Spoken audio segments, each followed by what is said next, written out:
उच्चतर कलन कर रहे हैं हम, paper first.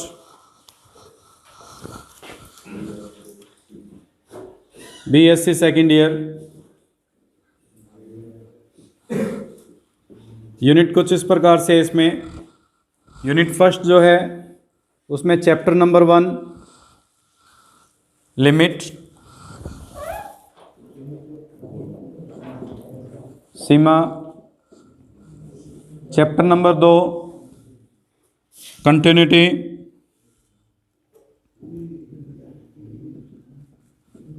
सातत्यता।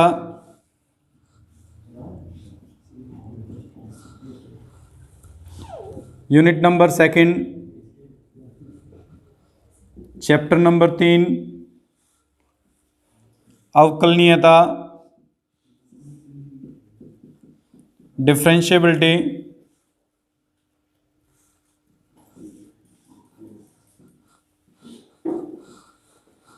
Chapter number 4 mean value theorem.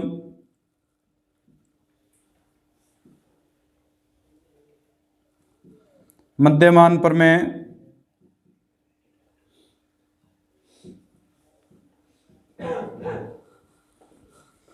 Unit number 3 chapter number 5 Riemann integral.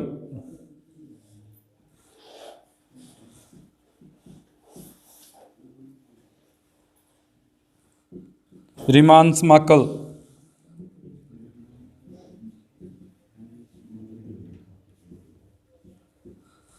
Integrated B Ed करेंगे तो उसके अंदर इस तीसरे यूनिट में कुछ टॉपिक जो अभिसरण सिद्धांत है उसके भी इंक्लूड हो जाएंगे। नॉर्मल अगर बीएससी कर रहे हैं तो उसके अंदर हमारे पास ये 3 यूनिट इस प्रकार से रहेंगी। अगर इंटीग्रेटेड करते हैं तो इसके अंदर एक चैप्टर और इंक्लूड हो जाएगा जो उस अभिसरण सिद्धांत का होगा, और चौथी यूनिट के अंदर उसमें से 3 चैप्टर आ जाएंगे और 5वीं यूनिट में 2 चैप्टर आ जाएंगे। उसमें भी हमारे पास 5 या 6 चैप्टर्स हैं अभिसरण सिद्धांत में, तो वो उसमें इंक्लूड हो जाएगा। लेकिन अपने अगर नॉर्मल बीएससी कर रहे हैं तो नॉर्मल बीएससी में ये 3 यूनिट होंगी और उस बुक में 2 यूनिट्स होंगी, 5 यूनिट। पेपर का पैटर्न आपको पता है। उस पेपर के पैटर्न के अकॉर्डिंग 12 मार्क्स के 3 क्वेश्चंस कंप्लीट करने होते हैं। हमें 5 क्वेश्चंस दिए जाते हैं। उन 3% में से हम कोशिश यही करते हैं कि ये तीनों यूनिट अच्छी तरह से कंप्लीट करें। इन 3 यूनिट से रिलेटेड जो भी टॉपिक आएगा 12 नंबर का वो कंप्लीट हो जाए।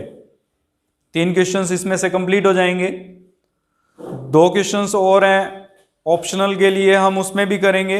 अभिसरण सिद्धांत में जो 12 मार्क्स के क्वेश्चंस होंगे उनसे रिलेटेड टॉपिक हम करेंगे।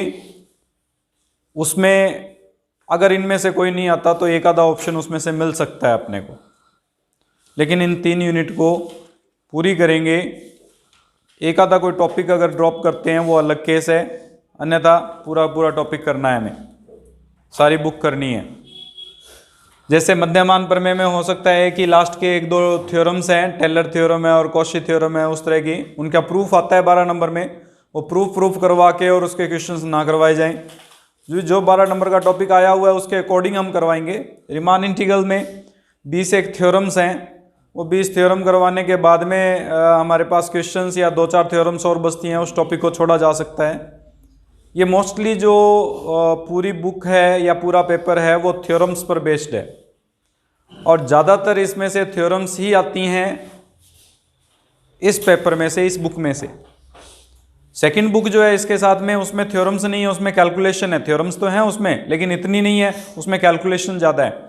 उसमें अवकलन का और उनका उपयोग हमारे पास है ज़्यादा, वो अलग केस है। उसमें श्रेणियाँ होंगी अभिसरण सिद्धांत में, कौशी श्रेणी या हमारे पास अभिसारी श्रेणी, अपसारी श्रेणी, वो जांच करनी होगी।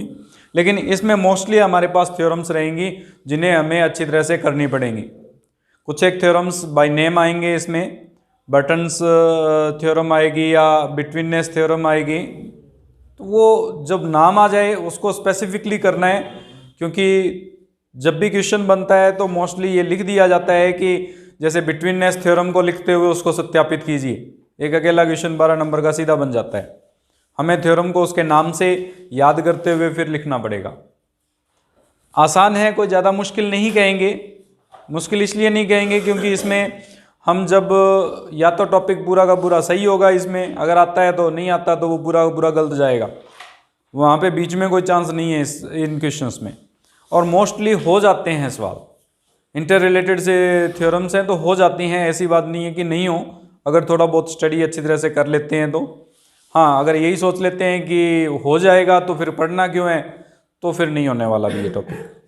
स्टार्ट कर रहे हैं हम इसमें यूनिट नंबर फर्स्ट में, चैप्टर नंबर 1 लिमिट, सीमा।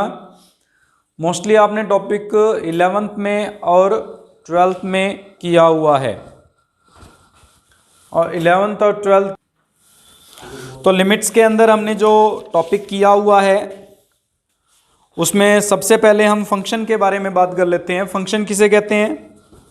अगर कोई भी फंक्शन को परिभाषित करें, एक फलन जो ए से बी में परिभाषित है या एक संबंध जो ए से बी में परिभाषित है, वो फलन कहलाता है, फंक्शन कहलाता है यदि ए का प्रत्येक अवयव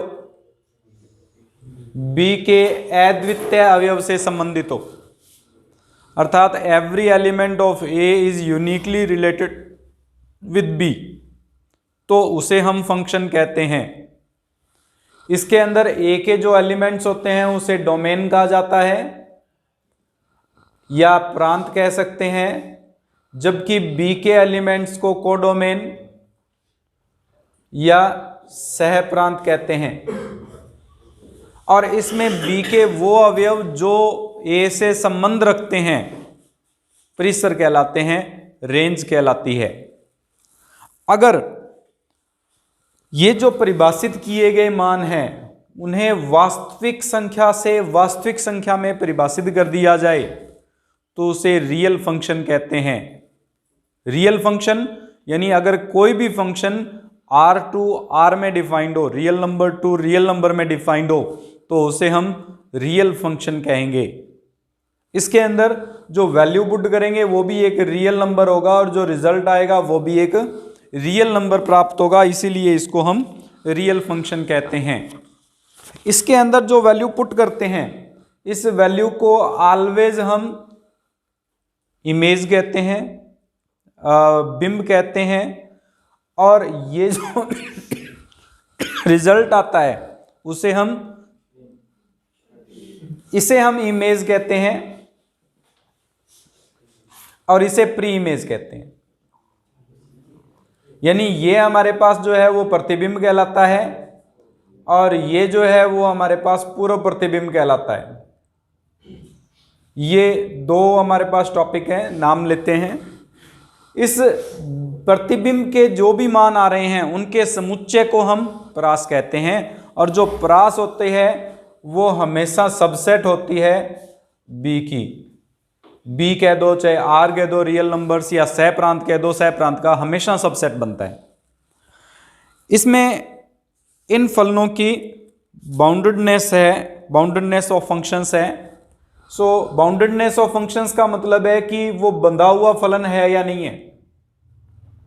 अब बंधे हुए फलन का मतलब क्या होगा? बाउंडेडनेस ऑफ फंक्शन या फलन की परिबद्धता।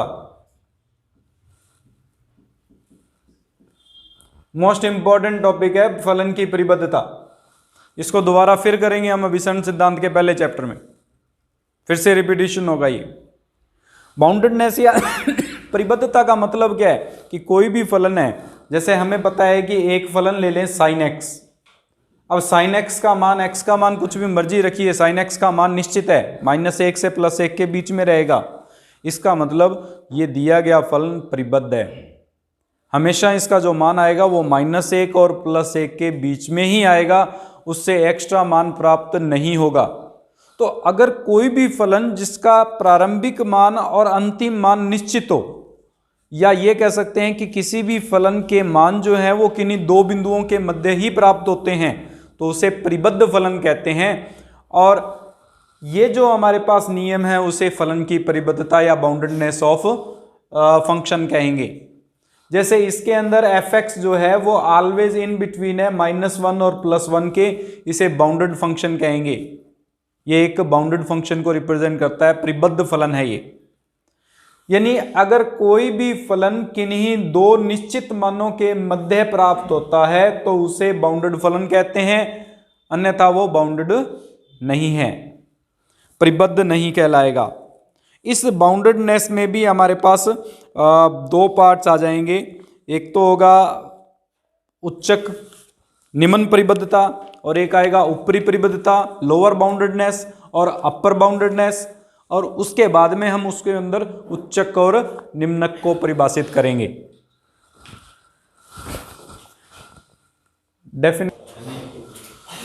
नेक्स्ट टॉपिक कर रहे हैं हम, जिसमें सबसे पहले हमारे पास आएगा निम्न परिबद्ध समुच्चय।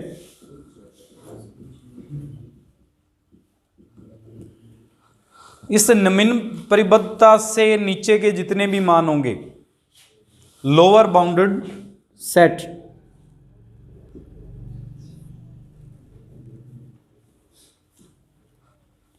तो अगर कोई भी हमारे पास, जैसे हमने अभी अभी एक फलन लिया था f(x) जिसका मान था -1 और +1 के बीच में, अब इस -1 से छोटे जितने भी मान है उनका समुच्चय निम्न परिबद्ध समुच्चय कहलाएगा। -1 से छोटे कौन कौन से मान आते हैं? हमारे पास 1, -2, -3, अनंत तक चलते हैं ये मान। -1 को इंक्लूड करेंगे हम उसके से, उसको शामिल करते हुए उससे निम्न परिबद्धता जो भी आएगी उसे हम निम्न परिबद्ध कहेंगे। बाउंडेड में आएगा, हम उसको परिबद्धता में काम शामिल करेंगे, लेकिन ये जो -1 है वो इस निम्न परिबद्ध में शामिल भी हो सकता है और नहीं भी हो सकता, वो हमारे पास कंफर्म नहीं है अभी हम ये नहीं डायरेक्ट नहीं कह सकते। हमने एक उदाहरण लिया है, उस उदाहरण के अनुसार ये -1 इस निम्न परिबद्धता में निम्न परिबद्ध समुच्चय में शामिल भी हो सकता है और नहीं भी हो सकता, लेकिन एक बार मैं शामिल करके चल रहा हूं इसमें कि इसमें मान आ रहा है, तो इसे हम क्या कहेंगे? निम्न परिबद्ध समुच्चय। यानी निम्न परिबद्धता जो व्यक्त कर रहा है उससे छोटे जितने भी अवयवों का समुच्चय है उसे निम्न परिबद्ध समुच्चय कहते हैं, और इसी से निम्नक परिभाषित होगा। फलन का निम्नक या ये कहते हैं इन्फीमम ऑफ ए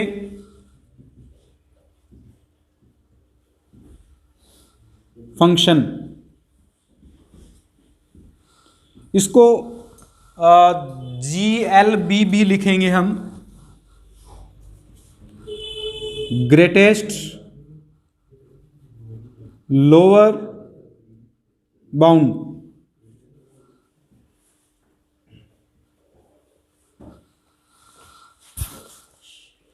इसका मतलब यह है कि जो हमने निम्न परिबद्ध समुच्चय परिभाषित किया है, इस निम्न परिबद्ध समुच्चय में सबसे बड़ा मान, निम्न परिबद्ध समुच्चय का सबसे बड़ा मान जो होगा उसे हम उस फलन का निम्नक कहते हैं।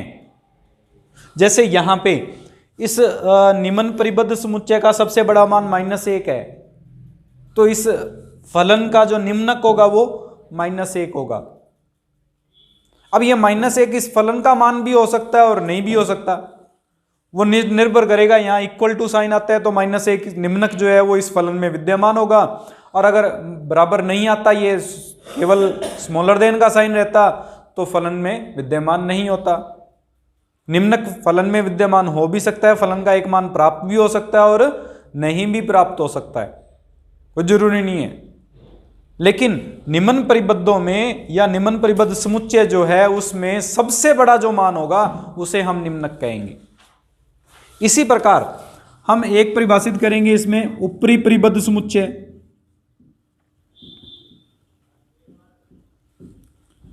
परिभाषा कुछ इसी प्रकार की है कि ऊपरी परिबद्ध समुच्चय या अपर बाउंडेड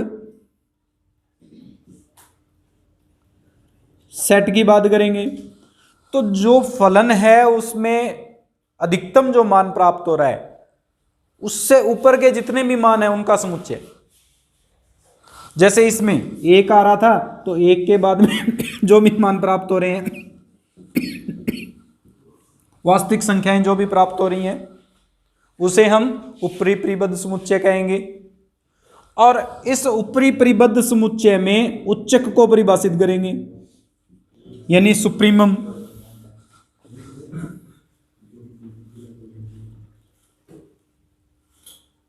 ऑफ ए फंक्शन।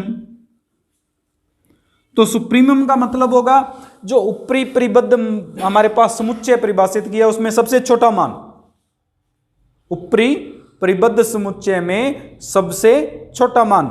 निम्न परिबद्ध समुच्चय में सबसे बड़ा मान तो निम्नक था, और ऊपरी परिबद्ध समुच्चय में सबसे छोटा मान जो होगा वो क्या कहलाएगा, उच्चक होगा। यानी जो भी हमारे पास अपर बाउंडेड सेट है उसका लीस्ट वैल्यू, स्मॉलेस्ट वैल्यू जो भी आएगी, that is called supremum of a function. उस फलन का उच्चक कहलाता है। अगर इसमें बात करें, एक जो है वो इसका उच्चक है। अब ये एक जो है वो फलन का मान हो भी सकता है और नहीं भी हो सकता, वो अलग अलग कंडीशंस बनेंगी हमारे पास।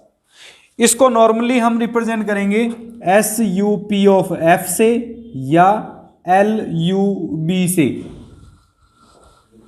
लोअर अपर लीस्ट अपर बाउंडेडनेस या लीस्ट अपर बाउंड।